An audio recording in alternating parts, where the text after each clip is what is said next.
Okay, AI in the media.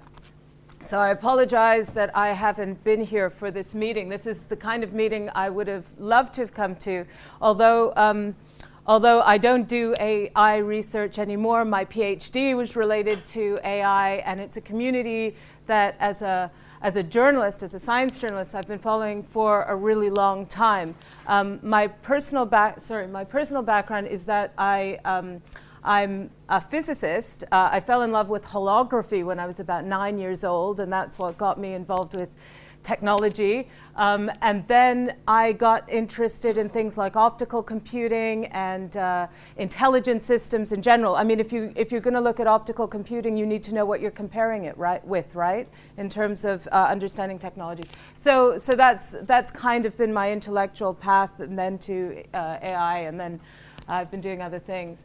So I've kind of made this a story of two parts. How AI is covered in the media and how AI can help the media, because the media is kind of what I do, and I would kind of love to get some help from you lot if I could. So first of all, I want to talk about AI in the media. What you see when you read about yourselves, which is almost all bollocks anyway, right? When you read about yourselves in your own field. And I'm going to talk to you a bit about why it's bollocks, right? There are good reasons why what you read doesn't really reflect what it is you do. So the problem is that AI is cool. Everyone knows AI is cool. It's still cool out in the world. But what works, right? What actually works well in the world becomes invisible.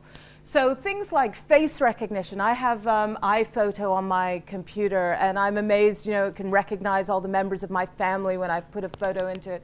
Or machine translation, Google Translate, or video games that have just quite a lot of a degree of autonomy these days.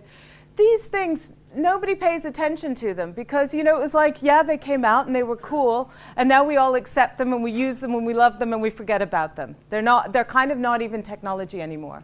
I remember this blowing me away. Have you guys seen this app where you hold something, you hold an image, your iPhone up to some text, and what it does is it translates it for you in real time and overlays the text. It really works. This really does this. Overlays the text in real time onto the text that you were looking at. So it looks as if the sign were written in your original language. Absolutely incredible. But the point is, yeah, so that's an app, it costs what, £3 I think when it came out, but nobody talks about it anymore. And anytime that improves, it's just a kind of incremental improvement. People don't pay attention. And this is the thing, editors don't like incremental stories. They like big ideas. And once you've had a big idea, and then it's just about making that idea real and integrating more and more ideas into each other, editors don't like that. They're not interested in that. So you can only sell a story when it's the big new thing that's actually in the lab, that's actually not even been proven, or it's at the proof of concept stage. And then once you start doing really interesting, cool stuff, everyone says, oh, we've heard about that before.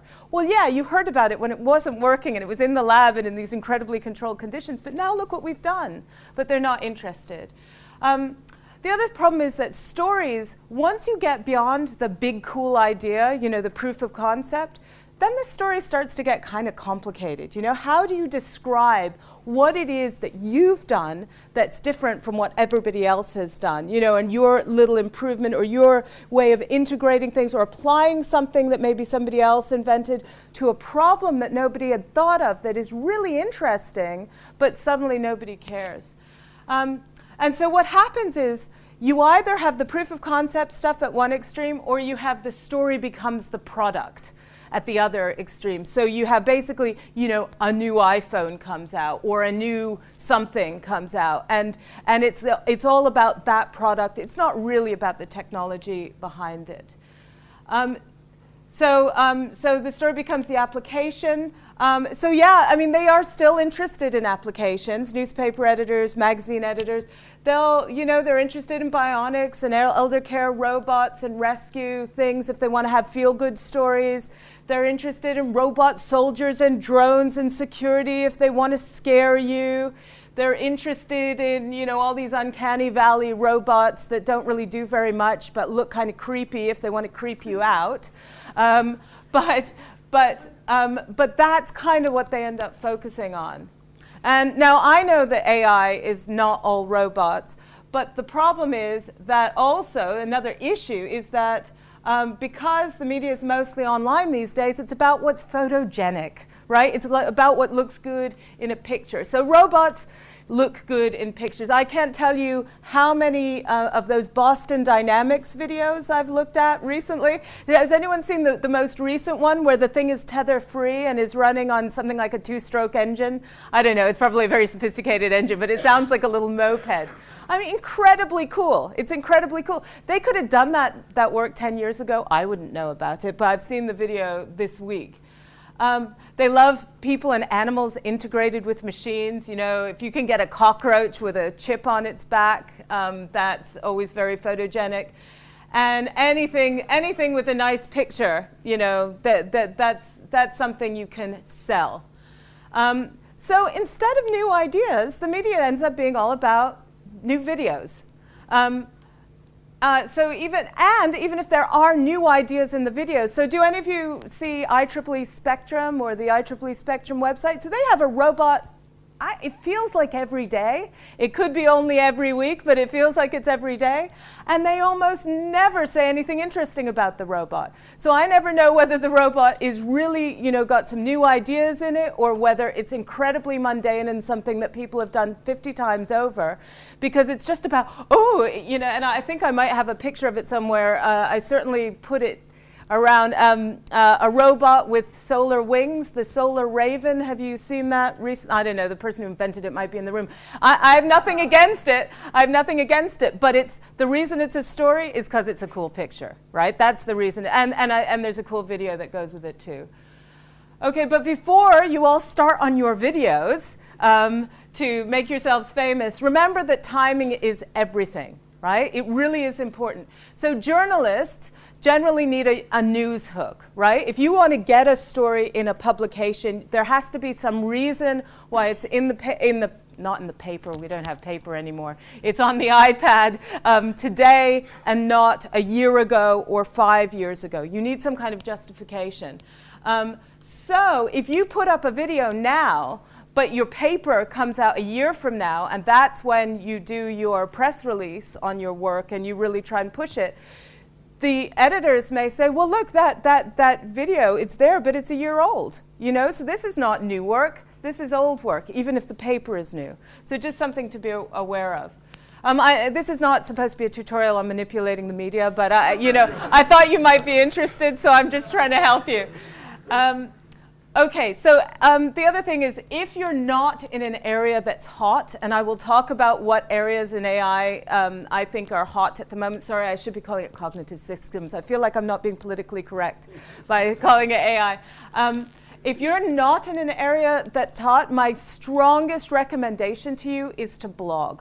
To blog about your own work, to blog about other work in your field that's interesting, to make your little area understandable and the context in which you're working understandable for other people. Now, not everyone can do this. It takes a certain amount of ability when it comes to writing, but if you feel like you have you work in a field that's not well represented, well, that might be one way to get you around it. And then if you start getting noticed by journalists, that can help you to be the one that they call. You can get on their Rolodex, so that or in their contact book, so that when they press send, it's you that they're calling for a quote on thus and such.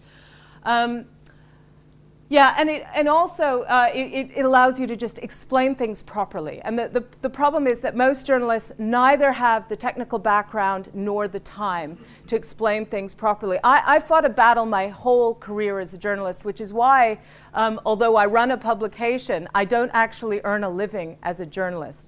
The reason is that I always insisted on knowing what I was writing about, knowing the subject that I wrote about, and actually having some expertise in it. And you can't make a living that way, or it's almost impossible to make a living that way. Okay, so this is the publication of which I speak. This is the briefing, which I've been running, I don't know, for a year and a half, couple of years now. And there is the Boston Dynamics beastie, which just happened to be the lead story. So all of the stuff that we do is curated. So we don't create a lot of original material. However, if you blog, you can send in the links and we can get that onto our site for you, right? You don't have to do anything other than just contribute the links. And as long as we think this stuff is interesting and relevant, we're happy to put it on the site. So that's one way that we can potentially help. But as I say, there are still hot areas where if you want to be covered, you can be covered, and where the public ends up hearing a lot about AI. There's quantum AI. I still don't know what quantum AI is. I personally think it's an oxymoron. To me, quantum computing is about, very, very intensive computation on very small amounts of information. And to me, cognitive systems are all about taking large amounts of information and context and doing something interesting with them. But there's quantum AI, big data. Oh my goodness, I think just in today's feeds that I was looking through, I had 3 different stories related to machine learning and big data. Neuromorphic engineering, who knew? I got out of the field too soon. So my PhD is related to neuromorphic engineering, and when did it take off? 5 years after I left because of the birth of the memristor and all that. Oh well, could have been.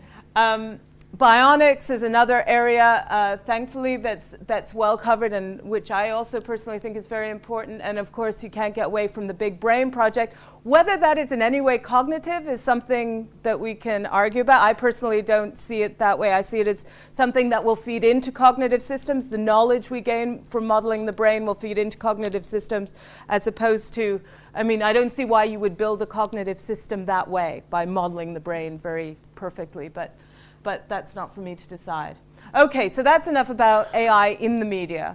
That's what, as far as I can see, what you get. I'd like to talk just for a minute about what AI could do in the media.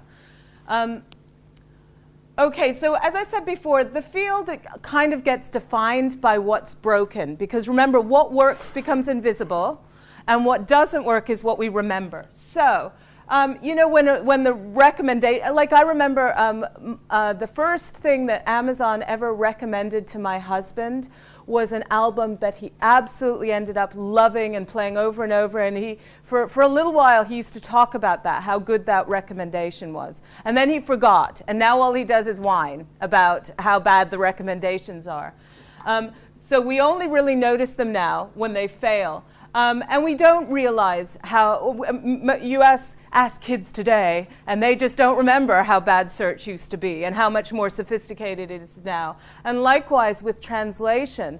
Can you remember, those of you who are old enough, in the 1980s, when people couldn't speak to each other, and now I can read any document in almost any language just by making sure I'm in Chrome and not in Firefox? It's just amazing. But people don't talk about that. That's not what people talk about. They talk about what fails in recommendation engines. Any of the Brits among you will know that Siri, right, which has all sorts of sophisticated stuff, and I'm not knocking any of those people, is a laughingstock in this country because some of the people who do radio satire here decided to make it their running joke. And I have an iPhone. I'm an Apple girl through and through, okay? And I remember my first iPhone that could use Siri, asking it, who played Winnie the Pooh in the Disney movie, right? I actually wanted to know the answer. It wasn't a test. Who played Winnie the Pooh in the Disney movie? And and it didn't understand me in any way. And I'm even American, right? So it's not an accent problem. I actually tried it again while I was preparing this presentation. I'm happy to report, yes, Siri is learning. Now it understands my question, but it doesn't realize that the original Disney movie was back in the 60s, and it's just pointing me to all this stuff from the 70s, 80s, and 90s, which is an interesting, different problem. But anyway, so you will not hear people going on about how great Siri is. You will only hear them bitching about how bad Siri is. And likewise with advertising. Okay, all right, this is my Facebook advertising. So this is what Facebook thinks I personally am interested in. New fitness hot pants, dog food. I'm not a dog person. We have no pets. Life insurance, an eye test. I've just had my eyes tested. That's why I've got the glasses, so I don't really need that. And Tom Waits. Now, I have nothing against Tom Waits, but he's not really my thing.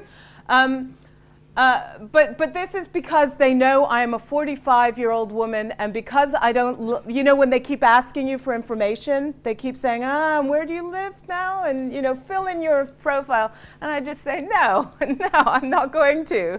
Tough.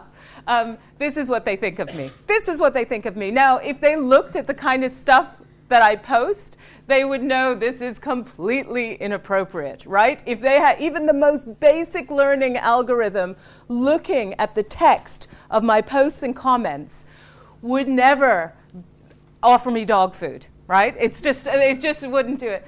The other one I saw just recently, this was also, somebody posted this on Facebook, that on Twitter, they got this message, you're following Red Pepper magazine, which is a left-wing, British left-wing magazine. You might also want to follow Fox's Biscuits, which is biscuits, right? It is a biscuit-making company, you know, cookies, right? What these two have to do with each other, I have no idea. But the point for you guys is that the public assumes that the media is using AI techniques even when they're not. Because some of the personalization looks intelligent, because there's some good recommendation. Consequently, the fact that most of what they get is garbage makes them think that the AI is garbage. They don't realize that there's just no intelligence looking at this stuff at all. Do you see what I mean? And so it's actually, you know, it's worse than nothing, right? The little that we have at the moment ends up being worse than nothing as far as the public is concerned. Yes. Okay, so AI is crucial to the media. Genuine delivery of personalized context can be crucial. Genuine recommendation and search based on personal context is crucial. Trying to serve the user first is crucial. If any of you are interested in this, I would love to put some of this into my publication. So do get in touch with me if you want a test bed for any of this. And that's it. That's me. Thank you.